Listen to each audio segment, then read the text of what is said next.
Well, hello everyone, and welcome back to another edition of our daily devotion that we do here. And this video actually will be video number 977 that I've uploaded to my YouTube channel. So please follow along as we count down towards, we get closer and closer to video 1000, which will be sometime obviously in March. So today we are working our way through the Gospel of Matthew, and we're finishing the fourth chapter of Matthew's Gospel today. We're going to look at verses 23 to 25 today, just a little short snippet today. And this video, I am preparing it. I don't think I've mentioned that yet, but I'm preparing this for February 22nd, 2022. So 2022. Lots of twos today. So with that, let's just jump right in and we'll deal with these verses and talk about them a bit. Jesus went through Galilee, teaching in their synagogues and proclaiming the good news of the kingdom, and curing every disease and every sickness among the people.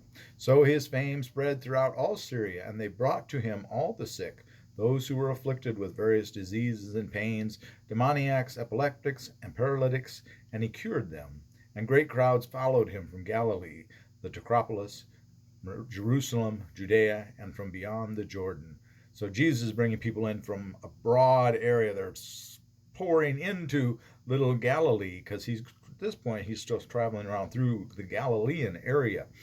But one of the interesting things, and of course, back up just a little bit, he just started in chapter 4 his ministry. He has now gone back to Capernaum. He's basing himself out of Capernaum, and he has gone and he has called the first of the disciples, but now he's really getting started. Up to this point, there hasn't been, they've talked a little bit about, back in verse 17, about him teaching and proclaiming and repent, and basically the same message of that John had at that point. But now we've changed something a little bit here. Now he's teaching and he's healing and traveling, and so he has really taken on a life of his own, or his ministry has taken on a life of its own, and it's growing rapidly. There's great numbers pouring in. One thing we want to notice in verse 23, though, is it says he's teaching in their synagogues. Typically, we have this imagery of Jesus teaching in the small villages and on the hillsides and on the boat in the water, and that seems to be a common way of teaching. But here, and we don't know exactly how long, at this stage he's going to the synagogues, and he is teaching in the synagogues. He's reading, but you remember, and he goes back to Nazareth, and he reads in the synagogue the scroll, and so he is going into the synagogues. Don't think that he is not, though. Where we pick up tomorrow, we'll be beginning the Sermon on the Mount, and obviously there he's not inside; he's outside on that. So it's going to take a shift there as well tomorrow as we get into the Beatitudes tomorrow. But here he's healing, and one of the things we want to think about, I heard someone mention something about that they didn't believe that all illnesses were caused by demons, because they broke this out by diseases and pains and demoniacs and epileptics and paralytics. So they specified the demoniacs, the demon possessions. No, they didn't think that everything was caused by demons, but they did think that everything pretty much was caused by sin. Remember, who sinned? The blind man, this man, or his parents.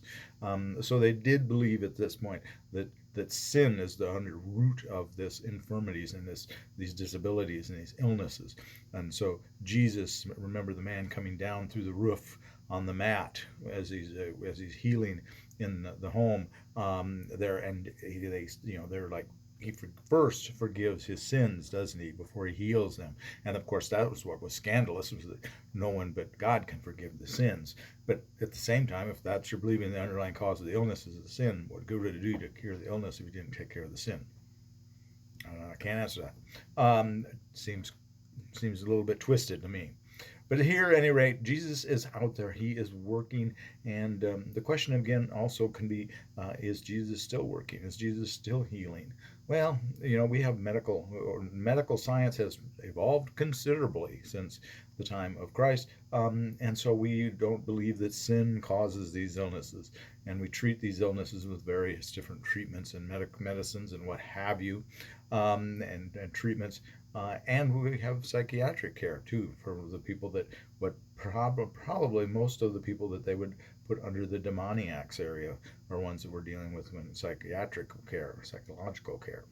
But nonetheless, God still does heal people. It may not be that he's healing you of cancer, but if you get into the book, the good book, and if you stay in the Spirit, and if you stay in a relationship with Christ, he can heal your broken spirit even as your body fails. Even as you trend closer and closer to the end of your earthly life, he will heal your spirit, your inner soul, and give you a peace, his peace, that is beyond the peace of this world. God's not about the peace of this world. He's about God's peace, the kingdom to come.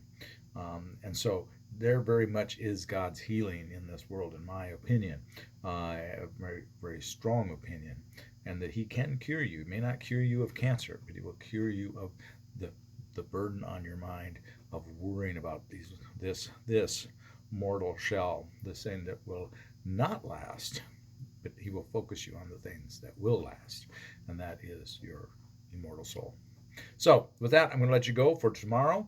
We will pick up from here with the Beatitudes, the Sermon on the Mount, and we'll be moving into chapter 5. So have a blessed day, and please, please, please be a blessing to someone today. We'll see you tomorrow. Bye-bye.